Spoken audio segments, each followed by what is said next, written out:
My grandfather left me his worthless coin collection, so my cousins laughed until I had it appraised for $2 million. Grandpa Robert died on a Tuesday. By Thursday, the vultures were circling. My cousins descended on his modest ranch house like locusts, eyeing the antique furniture and jewelry collection.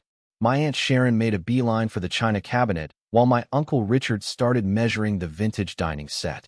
"There will readings tomorrow," I reminded them. Sharon waved me off, just getting a head start on organizing everything. The next day, we sat in Attorney Miller's cramped office as he read Grandpa's will. The good stuff, the house, the cars, the investments, went to my Uncle Richard, the eldest son. My cousin split the jewelry and antiques. Various relatives got smaller cash amounts. Then, Miller cleared his throat. To my grandson, Ethan, who spent every summer helping me catalog my collection, I leave my complete coin collection and all related materials. The room went silent. Then, my cousin Ashley snorted. "Seriously, those dusty old pennies and mason jars?" My cousin Kevin laughed. "Grandpa tried to show me those things every visit. Total junk." "Sorry, Ethan." Uncle Richard patted my shoulder. "Don't feel bad. At least you got something." Sharon whispered loud enough for everyone to hear. "Poor Ethan. Always was Robert's favorite, and this is what he gets." I said nothing. Grandpa had spent countless hours teaching me about those coins, their history, their origins, how to identify valuable pieces. While my cousins were outside playing, I was learning about mint marks and rare dates. After the reading, I drove to Grandpa's house. Uncle Richard was already directing movers. "Take whatever coins you want," he called out. "We're donating the rest to charity." I found Grandpa's collection exactly where he'd left it in his study, organized in labeled albums and protective holders. There were hundreds of coins spanning decades. My cousin saw worthless old money. I saw a lifetime of careful curation. It took me 3 trips to move everything to my apartment. The following Monday, I called Liberty Rare Coins, the coin shop Grandpa had mentioned. The owner, Mr. Chun, agreed to do a preliminary assessment. "Bring everything," he said. "Your grandfather had quite the reputation among collectors." Wednesday morning, I loaded my car with boxes and drove to Liberty Rare Coins. Mr. Chin's eyes widened when I started unpacking. "Sweet mother of pearl," he whispered, examining a particular coin under his magnifying glass. "Is this what I think it is?" he called in his partner, Miss Davies. They huddled over several pieces, speaking in hushed tones. "Young man," Mr. Chin finally said, "I need to call in a specialist. This collection requires professional authentication." By Friday, word had spread through the numismatic community. Dr. Evans, a renowned coin expert from the State University, arrived with specialized equipment. He examined each piece methodically. After 6 hours, he looked up with a stunned expression. "Your grandfather had exquisite taste," Dr. Evans said quietly, "and apparently incredible luck." That's when he showed me the 1909 SVDB Lincoln cent, one of only 484,000 ever minted, and the 1916 D Mercury dime in pristine condition, and the 1893 S Morgan silver dollar that made his hands shake. "Conservative estimate," Dr. Evans said, his voice barely above a whisper. "You're looking at somewhere between $1.8 and $2.2 million. I sat in stunned silence. Mr. Chin nodded gravely. "Your grandfather knew exactly what he had. He'd been building this collection for 60 years. I thought about my cousins laughing about Uncle Richard's condescending pat on the shoulder.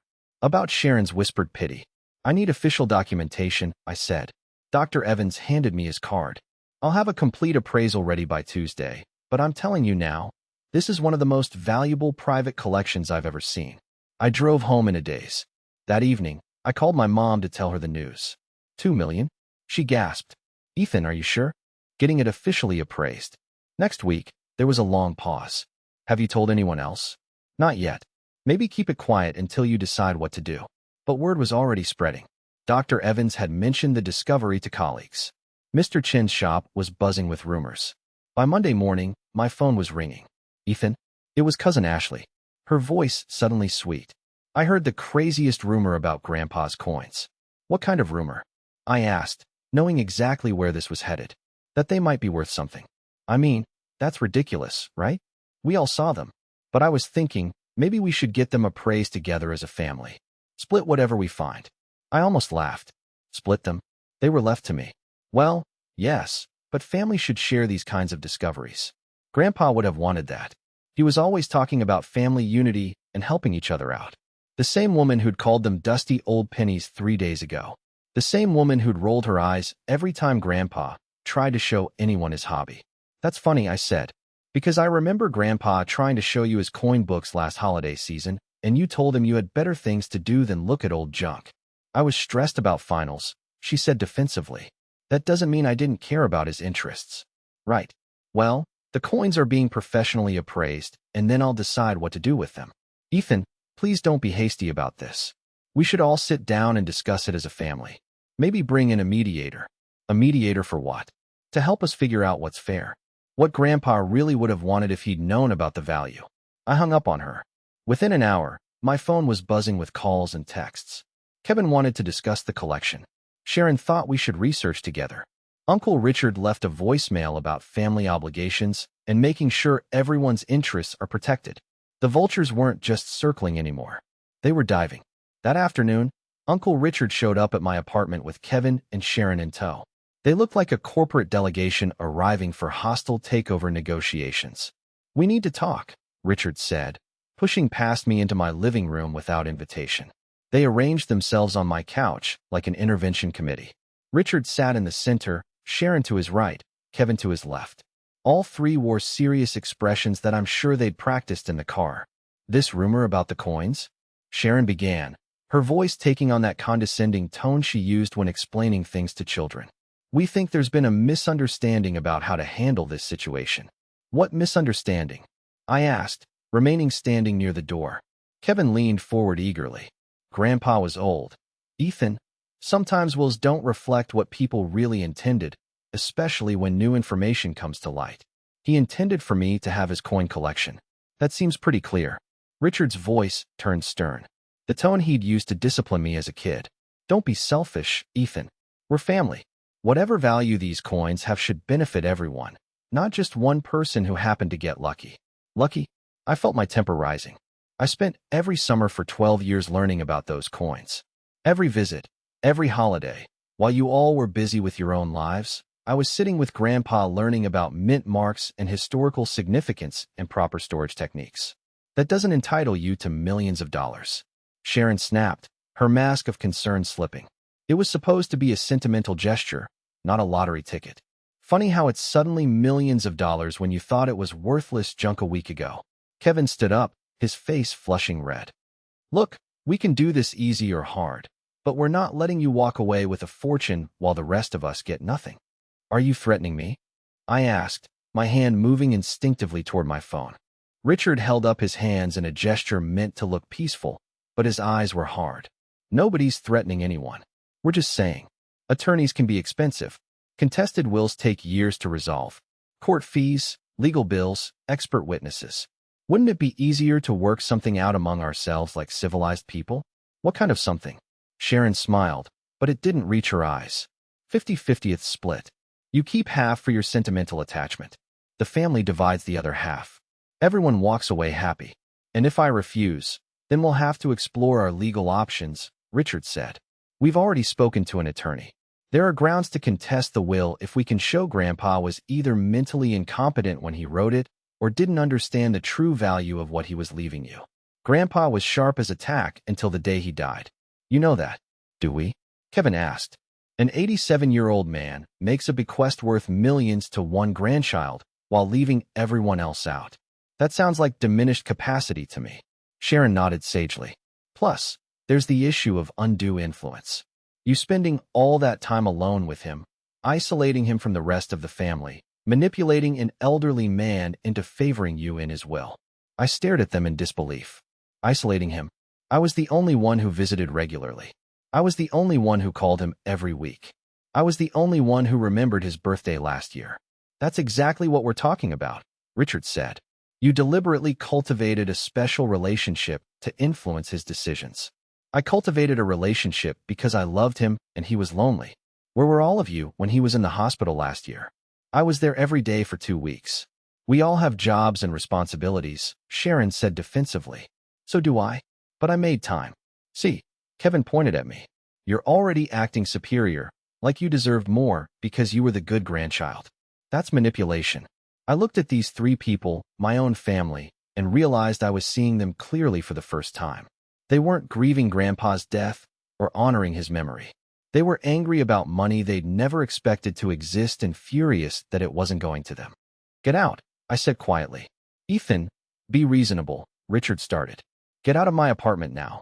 They exchanged glances. Sharon's voice turned cold. You're making a mistake. We're trying to be fair here. Fair would be respecting Grandpa's wishes. Grandpa's wishes were written when he thought those coins were worthless. Kevin said, use your head, Ethan. If he'd known they were worth millions, do you really think he'd have left everything to one person? Yes, because he knew I was the only one who cared about them for reasons beyond money. After they left, I double-locked my door and called my mom. They came to my apartment. I told her, demanded I split the inheritance. Mom was quiet for a long moment. What are you going to do? Honor Grandpa's wishes? He left them to me for a reason. This is going to get ugly, honey.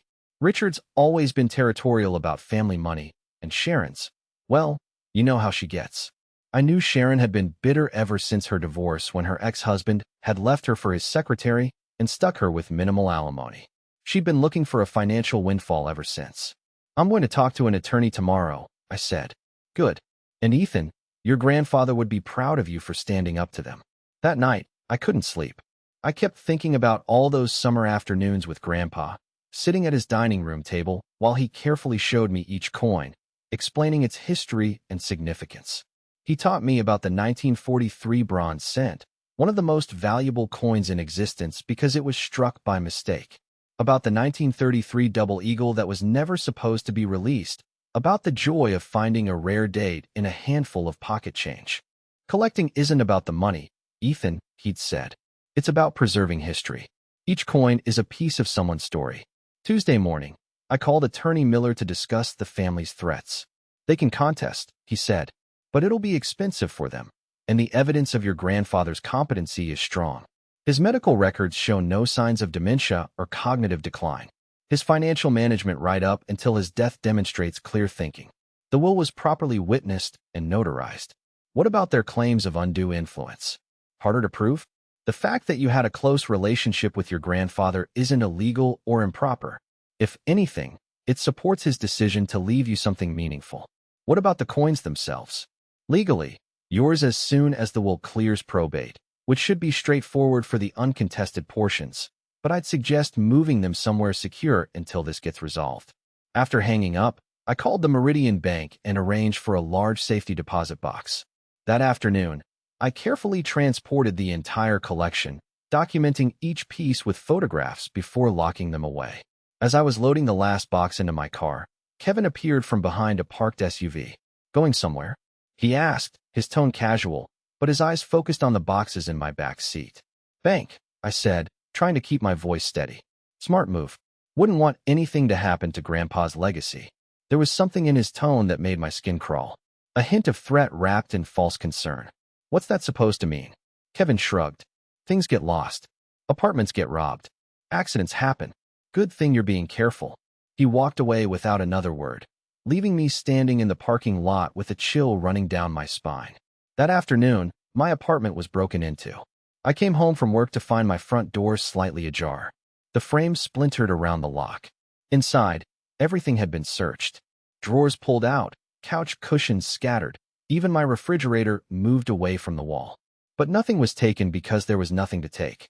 The coins were safely locked away in the bank. Whoever had searched my place had been looking for something specific and had been frustrated not to find it. I called the police immediately.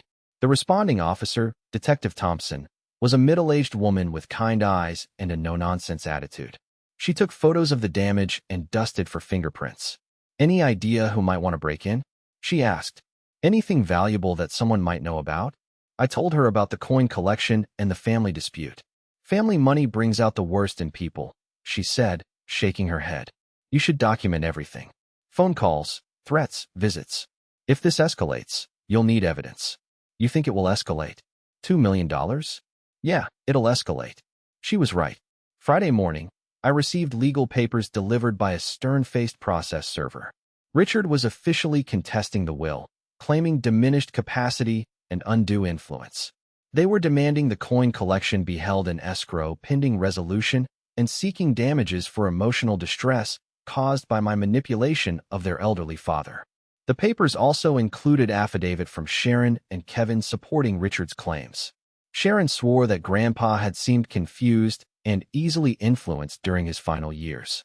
Kevin claimed I had systematically isolated Grandpa from the rest of the family and coached him on what to include in his will. Reading their lies made me physically sick. That afternoon, Ashley showed up at my work, a small accounting firm where I was a staff accountant. She cornered me in the parking lot as I was leaving for the day. "You're really going to put the family through this?" she asked, blocking my path to my car. "I'm honoring Grandpa's wishes." "Grandpa's wishes?" She laughed bitterly. Grandpa's wishes were for his family to be taken care of, not for one spoiled grandkid to hoard everything while the rest of us struggle. Struggle? You drive a Lexus and live in a condo downtown. That's not the point. The point is family loyalty, something you clearly never learned. I learned it from Grandpa. Real family loyalty means respecting people's decisions, not attacking them when they don't benefit you.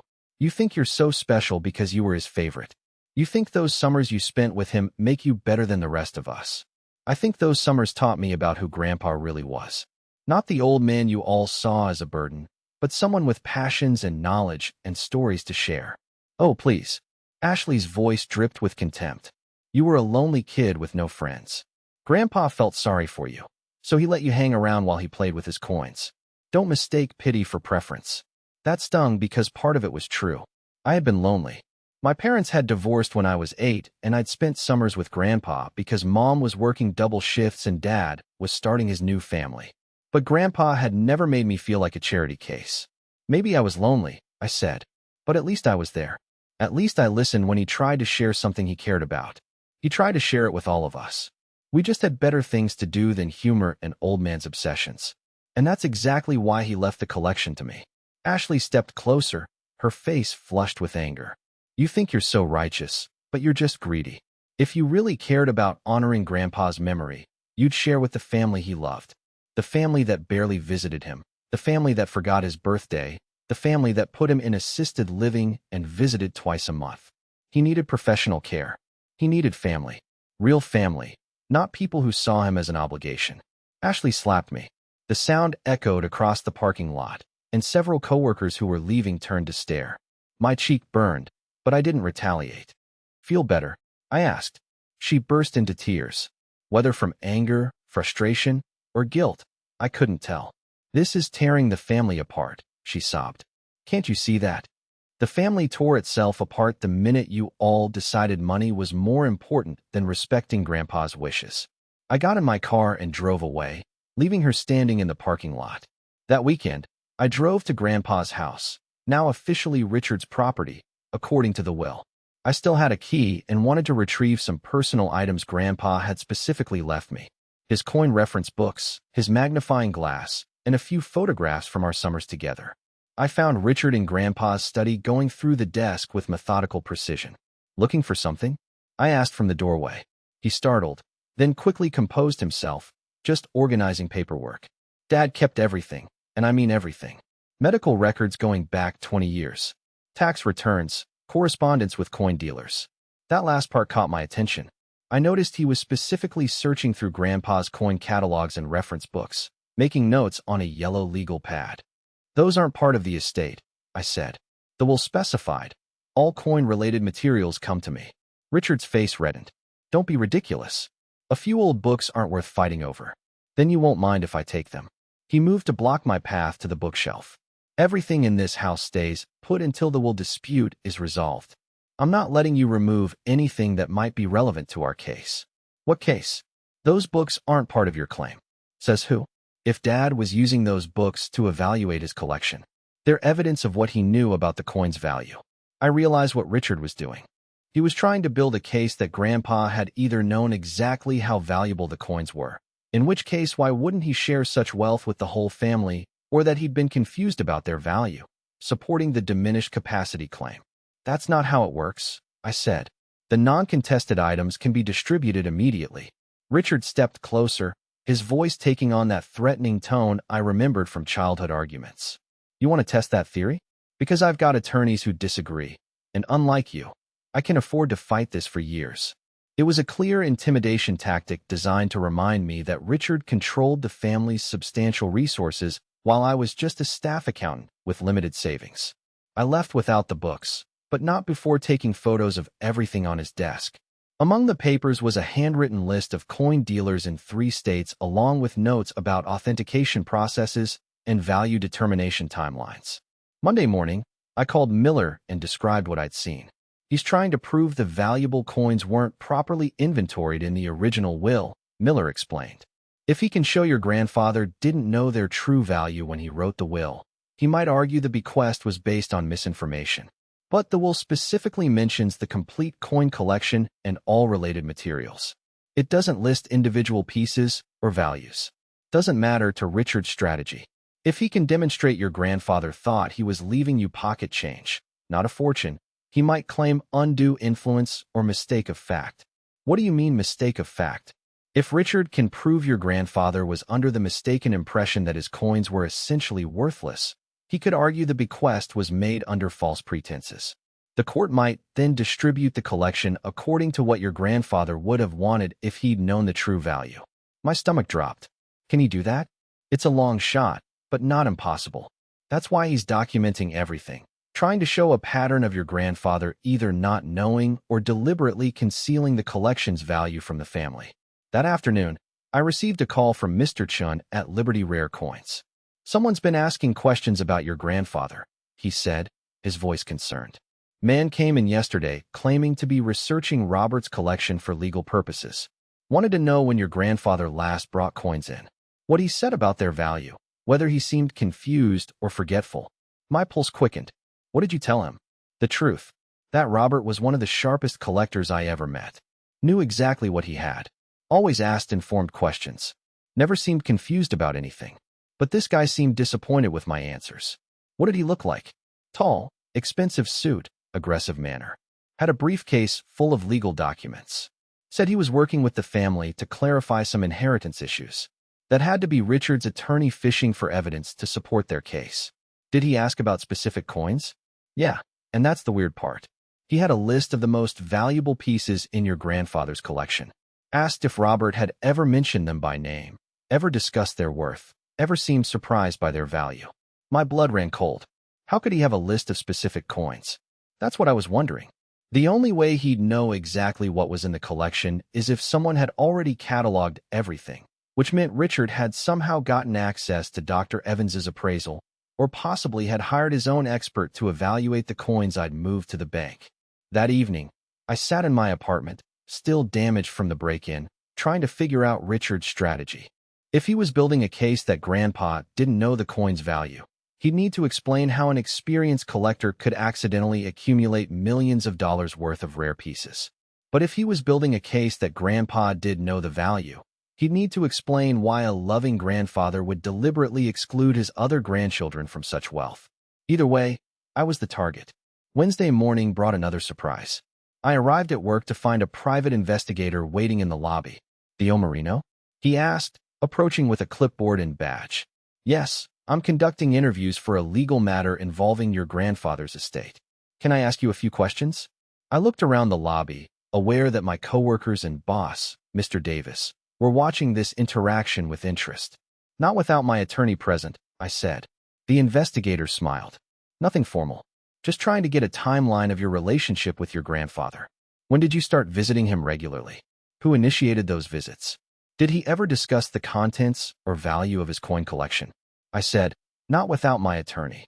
"Did your grandfather ever seem confused or forgetful during your visits? Did he ever repeat stories or forget conversations you'd had?" Several coworkers had gathered nearby, pretending to check their mail while obviously listening to our conversation. "Are you working for my Uncle Richard?" I asked. "I'm conducting an investigation into potential elder abuse and undue influence." "Elder abuse?" My voice rose, and now everyone in the lobby was staring. "Allegations that you systematically isolated your grandfather from his family and manipulated him into changing his will to benefit you exclusively." The words hit me like physical blows. I felt my face burning with embarrassment and anger. "Get out," I said. "Sir, I'm just trying to get out." The investigator left, but the damage was done. My boss, Mr. Davis, called me into his office an hour later. Ethan, what was that about? Elder abuse, inheritance disputes? This is a professional workplace. I explained the situation as best I could, but I could see the doubt in his eyes. Even if he believed my version of events, having private investigators show up at work didn't look good.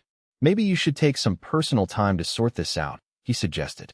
Get it resolved before it affects your work here. It was a polite way of saying I was becoming a liability. That afternoon, Detective Thompson called with an update about my break-in. We got the fingerprint results back, she said. Your cousin Kevin's prints were all over your bedroom window frame, so he did break in. Looks that way. Plus, we executed a search warrant on his car and found some interesting items. Lockpicks, a crowbar, latex gloves, and a handwritten list of local coin dealers with their addresses and hours of operation. My stomach clenched. What was he planning? Best guess. He thought you still had the coins at home. When the break-in didn't turn up anything, he was probably going to try fencing them after stealing them from wherever you'd moved them. Can you arrest him? We did. Picked him up this morning on charges of breaking and entering, possession of burglary tools, and attempted theft. He's in jail awaiting arraignment. I felt a mixture of relief and sadness. Kevin and I had been close as kids before money and family politics poisoned everything. There's something else, Detective Thompson continued. During questioning, Kevin claimed his father and aunt knew about his plan to search your apartment. Richard and Sharon knew. According to Kevin, they discussed recovering the family's assets, and Richard suggested Kevin take a look around your place to see if the coins were still there. Kevin says he was just following family orders. This changed everything. If Richard and Sharon had conspired with Kevin, they could all face criminal charges. What happens now? We're investigating. If we can prove conspiracy, your uncle and aunt could be charged as accessories. In the meantime, Kevin's looking at serious jail time. After hanging up, I called Miller with the news. This is good for us, he said. Criminal conspiracy to steal your inheritance seriously undermines their civil case. Hard to claim they're acting in your grandfather's best interests when they're trying to steal from you. Will this make them back down? Maybe. Or it might make them more desperate. People facing criminal charges don't always make rational decisions. Thursday morning proved his point. I woke up to find my car windows smashed and the tires slashed. A note tucked under the windshield wiper read, "Drop the charges, or it gets worse." I called Detective Thompson immediately. Escalation, she said after examining the damage. Classic intimidation tactics. Any security cameras in your parking lot? I don't think so. We'll check with nearby businesses. In the meantime, you should consider staying somewhere else for a while and definitely don't travel alone. That afternoon, I moved into a hotel near downtown, paying cash and registering under a fake name. The paranoia felt ridiculous, but the message on my car had been clear. Friday brought news that Kevin had been released on bail, posted by Richard, according to Detective Thompson. He's got conditions, she assured me. No contact with you, no going near your residence or workplace, but be careful anyway. That evening, as I sat in my anonymous hotel room, I found myself thinking about Grandpa again. What would he make of all this? His family turning against each other, his grandson in hiding, his carefully preserved collection at the center of a bitter legal battle. I pulled out my phone and called Ms. Davies at Liberty Rare Coins. I need to ask you something about my grandfather, I said. Did he ever talk about his family, about what would happen to his collection after he died? There was a long pause. He did, actually, especially in the last year or so. What did he say? He was worried about your cousins, about their attitudes toward money and responsibility. He said most of them saw his coins as junk, but that you understood what they really represented. Did he know how valuable they were? Oh, honey, of course he knew. Robert had been collecting for 60 years. He knew exactly what everything was worth, probably down to the penny. Then why didn't he tell the family? Ms. Davies was quiet for a moment. He said something once that stuck with me. He said, "Money changes people, and not usually for the better. Better to let them think it's worthless junk than watch them fight over it while I'm still alive." My eyes filled with tears. Grandpa had known exactly what would happen if the family discovered the collection's value. He'd protected everyone from their own greed as long as he could. There's something else, Ms. Davies continued. Your grandfather left something here for you. A sealed envelope with instructions to give it to you after his death. I forgot about it until yesterday with everything that's been happening. What kind of envelope? Personal letter looks like. He dropped it off about 6 months ago. Said it contains some important information you'd need if anything happened to the collection. I drove to the coin shop immediately, taking a circuitous route and checking my mirrors constantly. The envelope was exactly as Ms. Davies had described, sealed with my name written in Grandpa's careful handwriting. I opened it in my car, hands shaking. Ethan, if you're reading this, then my collection has found its way to you as intended. By now, you've probably discovered its true value and realized why I never mentioned the specifics to the family. Those coins represent 60 years of careful hunting, trading, and patience. Each piece was chosen for its rarity, its history, or its beauty. You're the only person who ever showed genuine interest in understanding that history. Your cousin saw old money. You saw stories. Richard will try to claim I didn't know what I was leaving you. In Safety Deposit Box 847 at Meridian Bank, you'll find documentation proving otherwise. The key is taped under the bottom drawer of my desk, the drawer that locks. I trusted you with my collection because you understood its real value was never the money. It was the connection to history, the preservation of stories, the joy of discovery. Don't let them take what belongs to you, but don't let it change who you are either. Love, Grandpa. P.S. If things get really bad, there's one more thing in the safety deposit box that might help. Something I hoped I'd never need to use. My hands were shaking as I finished reading. Grandpa had known this would happen. He'd prepared for it. But first, I needed to get that key from his desk.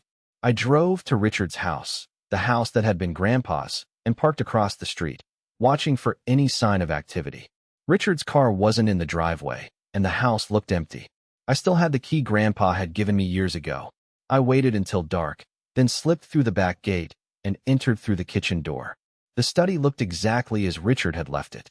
Papers scattered across the desk, books pulled from shelves, filing cabinet standing open. I found the locked drawer exactly where Grandpa had described it, a small key taped to its underside. As I was prying the key loose, I heard the front door open. Told you he might come back here, Richard's voice carried down the hallway. Check the study first. I pocketed the key and looked for another way out. The study had a window that opened onto the side yard, but it would be visible from the front of the house. Footsteps approached down the hallway. If he's here, we corner him. Sharon's voice. Make him understand this has gone far enough. I slipped behind the heavy curtains just as the study light came on. Desk's been moved, Richard said. Someone's been here. Maybe it was the cleaning lady, Sharon suggested. I gave the cleaning lady the week off. Didn't want anyone here while we're dealing with this legal situation. Through a gap in the curtains, I could see Richard examining his desk, checking to see if anything was missing. The drawer has been disturbed, he said. The tape's gone. What tape? Dad mentioned something once about keeping important papers in a locked drawer.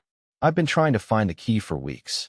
My heart was pounding so loudly, I was sure they could hear it. Maybe Ethan found it, Sharon said. If he did, we need to know what's in that safety deposit box before he does. They stood in the study for another 10 minutes.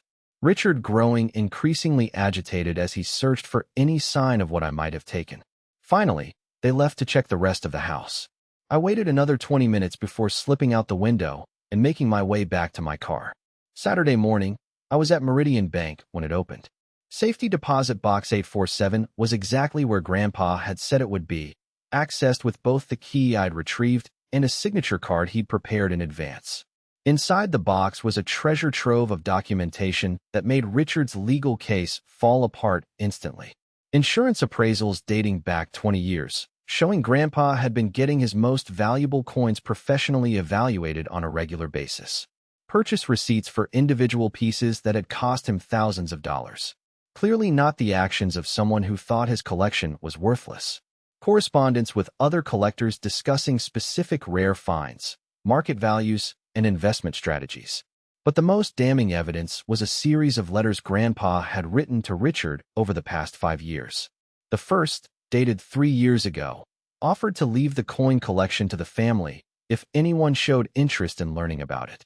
Richard had responded by calling it a boring, old man hobby and suggesting Grandpa find something more useful to do with his time. The second from 2 years ago specifically mentioned the collection's substantial value and suggested Richard might want to reconsider his dismissive attitude. Richard's response was even more insulting, calling the coins worthless trinkets and telling Grandpa to stop bothering everyone with that junk. The final letter from 8 months ago was Grandpa's last attempt to engage the family. He'd offered to teach anyone who was interested about coin collecting, explaining that the hobby could be quite lucrative for those with patience and knowledge. Richard's response had been brutal. "Nobody cares about your stupid coins, Dad. Stop wasting our time with this nonsense." But there was one more item in the safety deposit box that Grandpa had mentioned in his letter, something he'd hoped never to use. It was a video recording dated just 3 months before his death. I watched it on the bank's computer, and my heart broke. The video showed Grandpa sitting at his kitchen table, looking directly at the camera. His voice was clear and strong, his eyes alert and focused. "My name is Robert Smith," he began. "Today is September 15th, and I am making this recording because I'm concerned about what might happen to my coin collection after I die." He went on to detail the collection's value, his decision-making process for choosing an heir, and his growing frustration with his family's dismissive attitude toward his hobby. "I've tried repeatedly to share this interest with my children and grandchildren," he said. "Only my grandson, Ethan, has shown genuine curiosity and appreciation for what these coins represent. The others have made it clear they consider my collection worthless junk." The video continued for nearly an hour with Grandpa methodically explaining his relationship with each family member, their attitudes toward his collecting, and his reasons for leaving everything to me. The final part was devastating. If my family is watching this recording, it means they're challenging my will and claiming I didn't understand what I was doing. I want to be absolutely clear. I knew exactly what my collection was worth. I knew exactly what I was doing, and I chose Ethan because he's the only one who understood that these coins are more than just money. They're pieces of history that deserve to be preserved and appreciated. He looked directly at the camera, his expression stern but sad. "To my son, Richard, you told me my coins were worthless trinkets. You were wrong about their value, and you were wrong about their importance. I hope someday you understand the difference. To my daughter, Sharon, you said nobody cares about my hobby. Ethan cared. He listened to my stories, asked thoughtful questions, and helped me catalog everything with genuine interest. That's why he's getting the collection. To my grandchildren, Kevin and Ashley, you laughed at my coins and called them junk. Ethan never laughed. He understood that every coin tells a story, and he wanted to hear those stories." The recording ended with Grandpa holding up several of his most valuable pieces. "These coins are worth approximately $2 million. I'm leaving them to Ethan, not just because he's earned them, but because I trust him to preserve their historical significance rather than just cashing them in. That's what a true collector does." I sat in the bank's viewing room, crying as I watched my grandfather defend his decision from beyond the grave. That afternoon, I called Miller and told him about the safety deposit box discovery. "This changes everything," he said after I described the contents. "Your grandfather clearly knew the value and deliberately chose you as the recipient." Richard's incompetency claim just fell apart completely. What about the undue influence allegation? Dead in the water. The video testimony and correspondence show your grandfather making an informed decision based on years of family interactions. Plus, the fact that he repeatedly tried to engage other family members proves you weren't isolating him. So it's over. Should be. I'll send copies of everything to Richard's attorney. Once they see this evidence, they'll have no choice but to withdraw their challenge. Monday morning, Richard called me directly for the first time since this whole mess started. "We need to talk," he said, his voice strained and defeated. "I'm listening. Can we meet somewhere? Just you and me. No attorneys." Against my better judgment, I agreed to meet him at a coffee shop downtown. He looked like he'd aged 10 years in the past month. Gray-faced, hollow-eyed, wearing a wrinkled shirt that suggested he wasn't sleeping well. "I saw the video," he said without preamble. I waited, and the letters. "Your attorney sent copies to our attorney." His voice cracked slightly. I didn't remember writing those responses to Dad, but seeing them again. "You remembered?" I remembered how dismissive I was.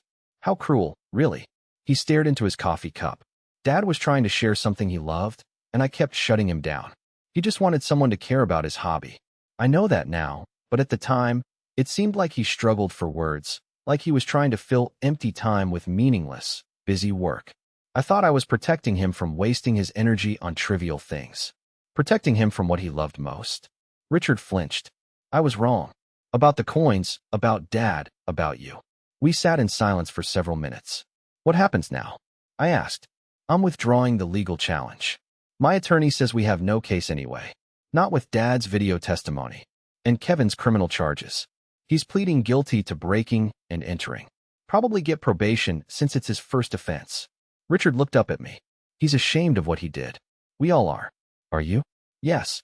Deeply ashamed. We turned into people Dad wouldn't recognize. Fighting over money we never expected to exist. Richard reached into his jacket and pulled out an envelope. Sharon wanted me to give you this. Inside was a handwritten letter from my aunt. Ethan, I owe you an apology that I don't know how to make. We were wrong about everything. About you, about your grandfather, about what mattered to him. I've been bitter since my divorce, looking for someone to blame for my financial problems. When we learned about the coins, I saw it as cosmic justice. Finally, some good luck for our family. But it wasn't luck for our family. It was a gift for you, earned through years of genuine relationship with your grandfather. I don't expect forgiveness, but I wanted you to know that I understand now why Dad made the choice he did. Sharon, I folded the letter carefully. What about Ashley? She's processing. This has been hard on her, too. She really believes she deserved part of the inheritance that Dad would have wanted her to benefit. Did she? Richard shook his head. In her heart, she knows the truth. She just needs time to accept it. We finished our coffee in relative peace. The first normal conversation we'd had in months. There's something else, Richard said as we prepared to leave. The house. Dad's house. It's too big for just me. And every room reminds me of how badly I handled his final years. What about it? I'm selling it. But before I list it, I wanted to offer you the chance to go through his things. Take whatever has sentimental value. The family photos, his books, personal items. It was a generous gesture, and I appreciated it. That weekend, I spent hours in Grandpa's house going through a lifetime of accumulated memories. I found photo albums documenting our summers together, pictures of us at coin shows, examining our latest finds, celebrating particularly exciting discoveries.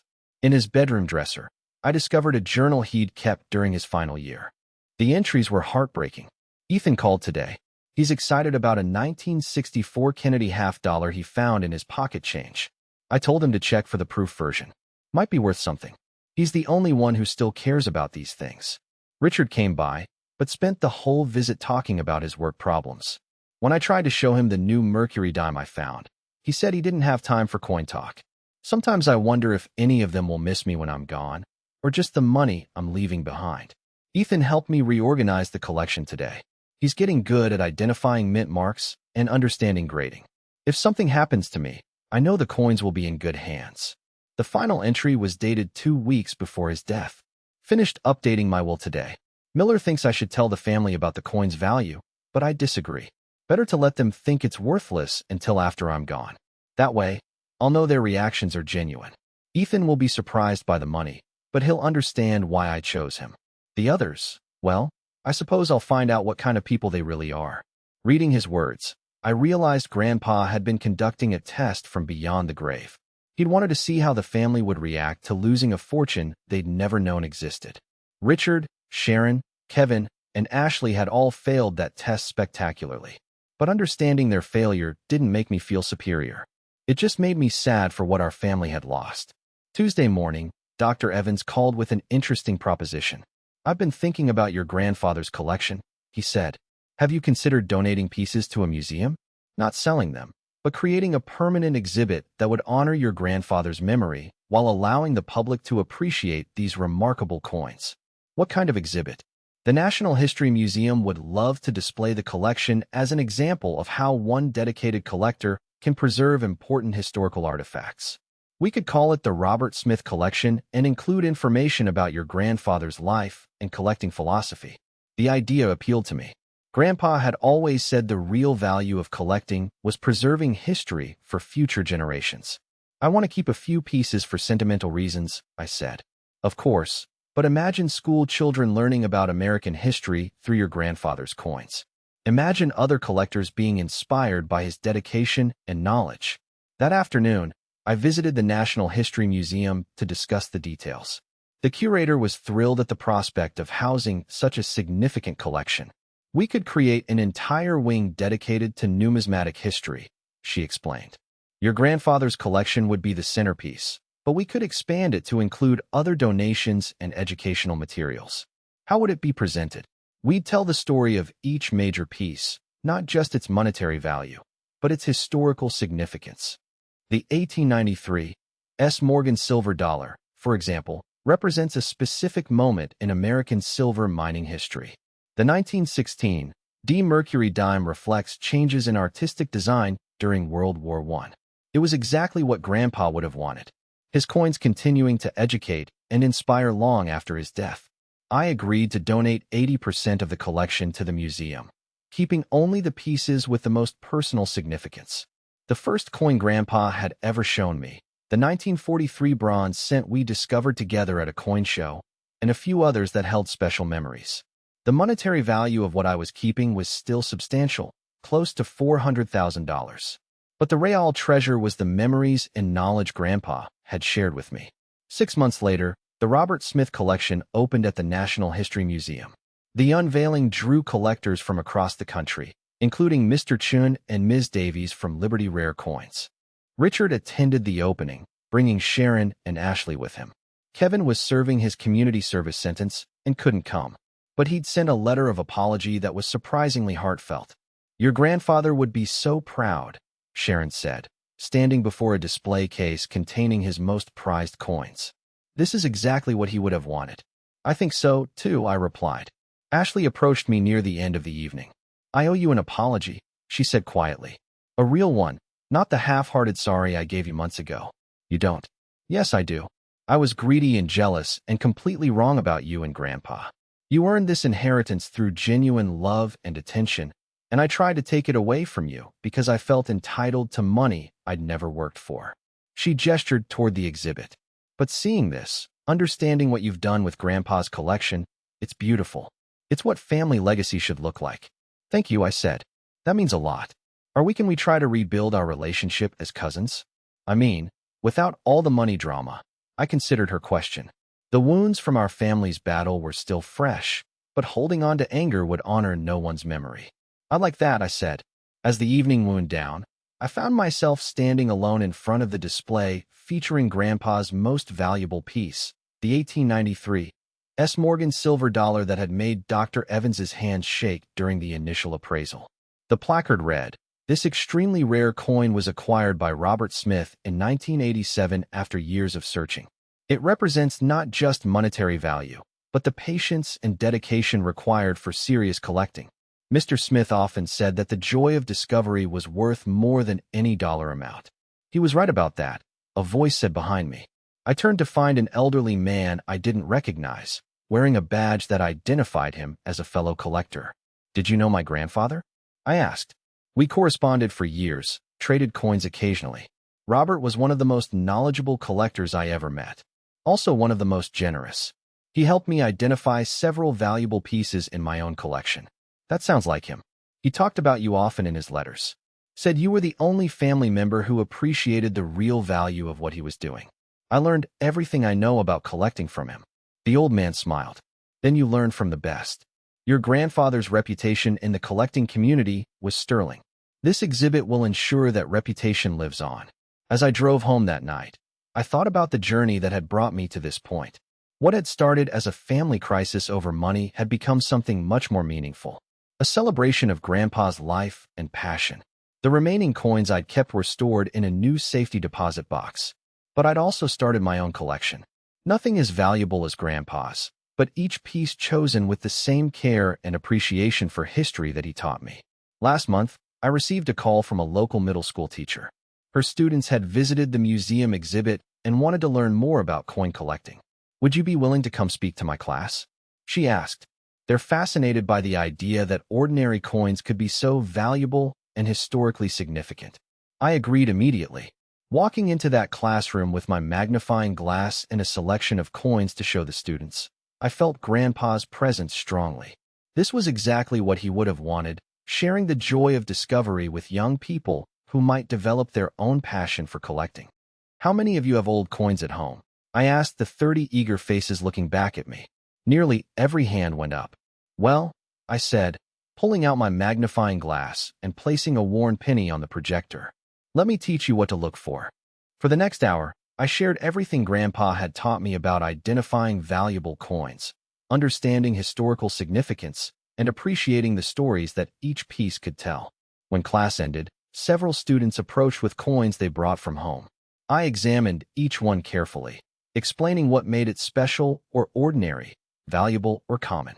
One boy, probably about the same age I'd been when I first started learning from Grandpa, showed me a 1955 double-die Lincoln cent with unusual markings. "Is this worth anything?" he asked hopefully. I looked at it under the magnifying glass and felt my heart skip. It was a 1955 double-die Lincoln cent, one of the most famous error coins in American numismatics. "Well," I said, trying to keep my voice calm, "you might want to have this looked at by a professional." "Really? Is it valuable?" "It might be. The important thing is that it's special regardless of its dollar value.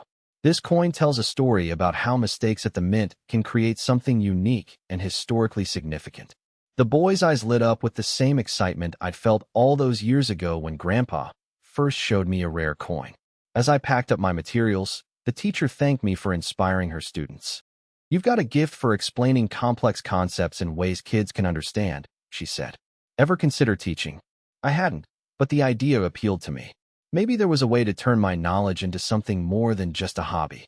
6 months later, I left my accounting job to become a part-time educator at the museum, developing programs for school groups and conducting workshops for new collectors.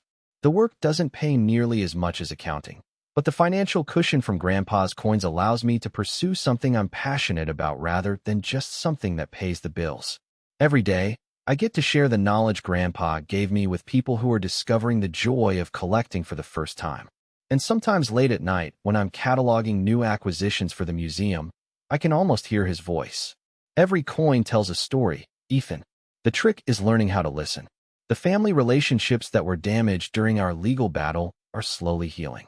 Richard and I have lunch occasionally, and our conversations now include genuine interest in each other's lives rather than just obligatory family updates. Sharon has started volunteering at a financial literacy program for divorced women, channeling her energy into helping others rather than dwelling on her own setbacks. Kevin completed his community service and enrolled in a business ethics course at the local community college. He's still embarrassed about the break-in, but he's working to rebuild trust with the family. Ashley has become one of my strongest supporters, promoting the museum exhibit on social media and bringing her friends to see Grandpa's collection. Last holiday dinner, for the first time since Grandpa's death, our family dinner was peaceful. We shared stories about him that weren't centered on money or inheritance, memories of his terrible jokes, his legendary stubbornness, his unexpected moments of generosity. At one point, Ashley asked if I'd brought any coins to show everyone. I pulled out a 1964 Kennedy half-dollar. Not particularly valuable, but historically significant as one of the first coins to honor a recently assassinated president.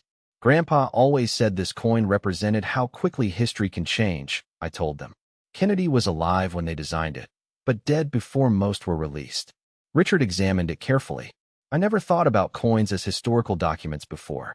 That's exactly how Grandpa saw them. Each one is a snapshot of a specific moment in time.